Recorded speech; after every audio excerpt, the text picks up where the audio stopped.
GRTS programs live on our website at www.grts.gm. There you can also monitor GRTS Radio Live. From there we take our first break. We'll be right back. Play your favorite song to your callers with the AfriCell Fun Ring service. To activate the Fun Ring service on your AfriCell line, type FUN and send it by SMS to 139 and have a different fun ring anytime you want. To set this song as your fun ring, type SET followed by 11261 and send it by SMS to 139. The code for this song is 11961. 11017. 11161. 11171. And don't forget, you can always use the Fun Ring search engine to find your favorite Fun Ring code by typing the name of the song or the performer and send it by SMS to 138. Keep your callers entertained by playing your favorite music on your AfriCell line. AfriCell Fun Ring. Welcome back. A former governor of the U.S. state of Illinois is heading behind bars. Rod Blagojevich was found guilty of corruption after it emerged that he was trying to sell President Barack Obama's old Senate seat. We have more on the former governor's sentencing in Chicago.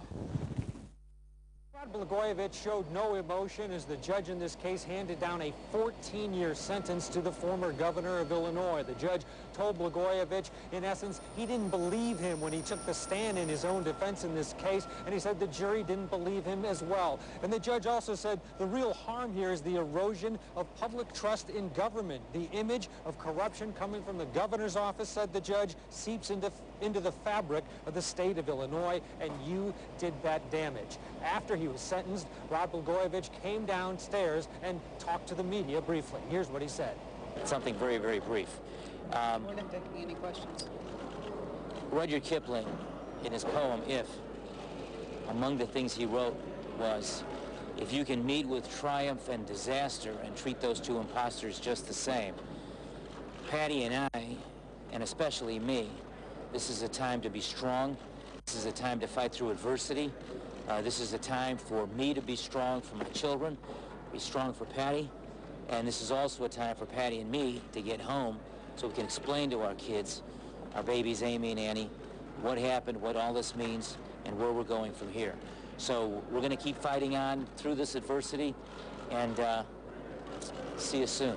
In addition to the prison sentence, Blagojevich was fined $20,000. He does not have to report to jail until February 16th, the judge allowing him to spend the holidays with his family. Ted Rollins, CNN, outside the federal courthouse, Chicago.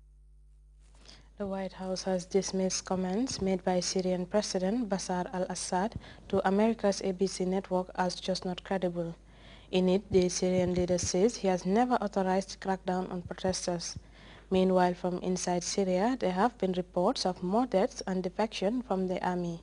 An opposition group says 16 people have been killed on Wednesday. Bashar al-Assad also seemed to distance this protest movement from the mass pro-democracy uprisings that we've seen in countries ranging from Libya to Tunisia to Egypt to Bahrain to Yemen.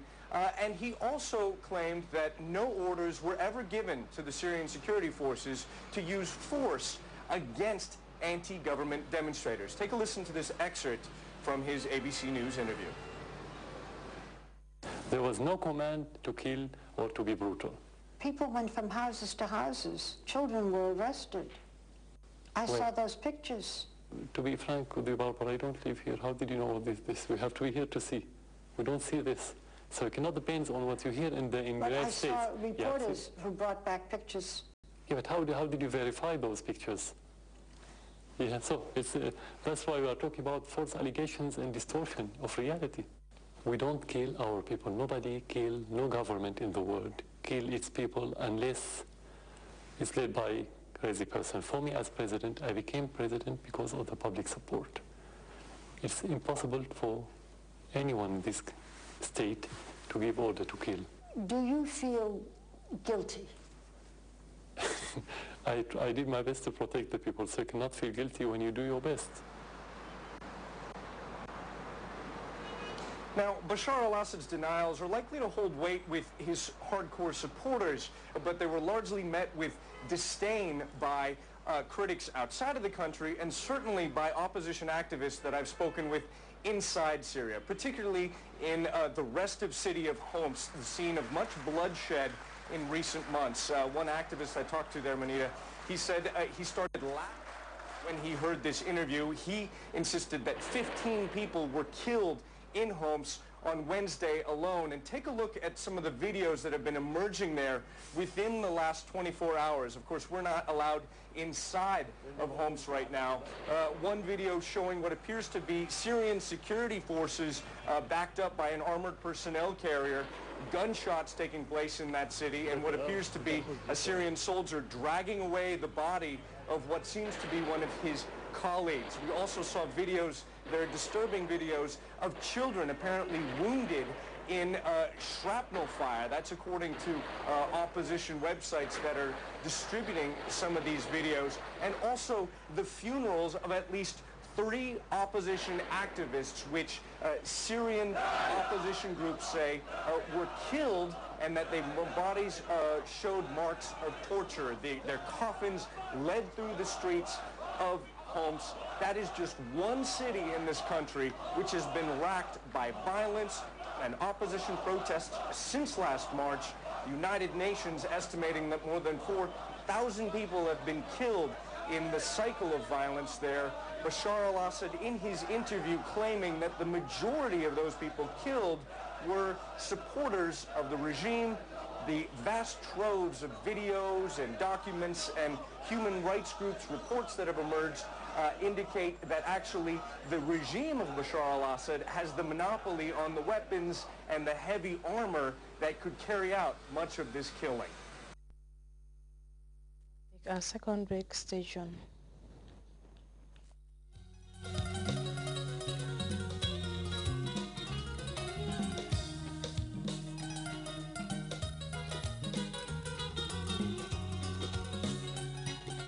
Is a key success factor.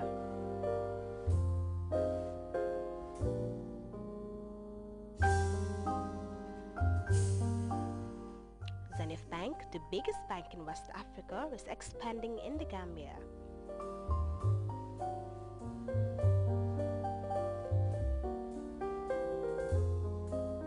Priding itself on excellent customer service delivery,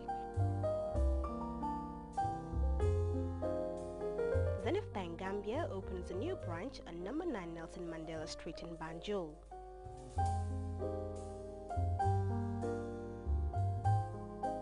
For all your banking services and transactions for sending and receiving money through Western Union, Money Express and RIA, at Zenith Bank, we put people, technology, and service first. Zenith Bank, always in your best interest. Welcome back. It's now time for the weather report by the Central Forecast Office.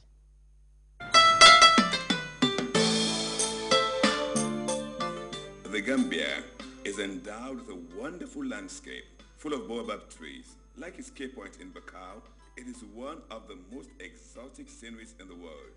The baobab tree is a symbol of resilience, wisdom, and resourcefulness. For the baobab tree provides good food in times of hunger, rents its bark for medications, and its sap for glue.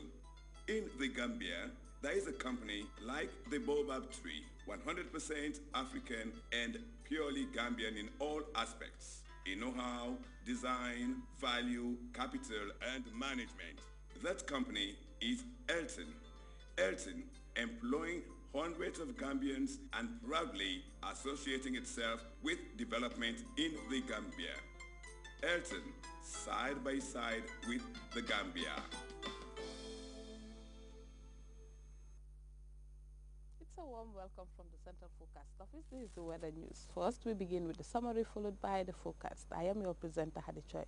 Today was mainly warm and sunny over the entire country, and to know what prevailed over the rest of the continent, we take a look at the image captured at 1600 hours, indicating the presence of thunderclouds over South Africa.